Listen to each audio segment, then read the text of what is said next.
Bonjour à tous, je m'appelle Hilda et je suis conseillère funéraire. Aujourd'hui, dans cette Minute Coquelicot, je vais m'intéresser à vous qui êtes en deuil et qui n'avez tout simplement pas envie de faire la fête pendant cette période de fin d'année. Je vous comprends. En effet, c'est une période qu'il est difficile de vivre quand on est en train de vivre un deuil parce que c'est une période où il y a énormément d'interactions sociales et c'est pas évident forcément toujours à vivre. Aujourd'hui, je vais essayer de vous donner des conseils pour vous permettre de mieux vivre cette période. Vous êtes en ce moment en pleine fragilité, en plein doute, ça n'est pas évident. En fait, vous n'avez pas de certitude. Et ça peut être le premier blocage. Parce que tout le monde autour de vous, votre entourage, va vous dire « Et pour le 24, qu'est-ce que tu fais ? Et pour le 31, qu'est-ce que tu fais ?»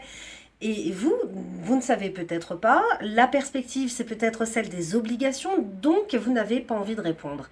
Alors en fait, le plus simple pour vous va être tout simplement de penser à vous. C'est-à-dire essayez, si vous le pouvez, de vous mettre le moins d'obligations possible et de donner un peu plus de souplesse à toute cette période. Ça veut dire qu'il faudrait que vous puissiez déjà prévenir votre entourage et dire que cette année, ça ne va pas être évident pour vous, que vous avez des humeurs fluctuantes, que peut-être vous n'avez pas envie de prévoir. Essayez de vous laisser de la liberté, c'est-à-dire des possibilités. Un endroit où aller, où être accueilli, participer aux festivités si ce jour-là vous en avez le cœur.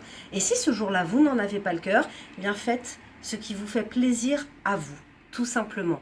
Donc l'idée, voilà, c'est déjà de vous laisser un petit peu de temps, ne pas vous mettre d'obligation, ne pas vous fermer des portes, prévenir votre entourage. Et ensuite, si vous le souhaitez, si vous en avez envie ce jour-là, vous savez que vous pouvez passer un petit coup de fil et dire « Finalement, ce soir, je vais venir ».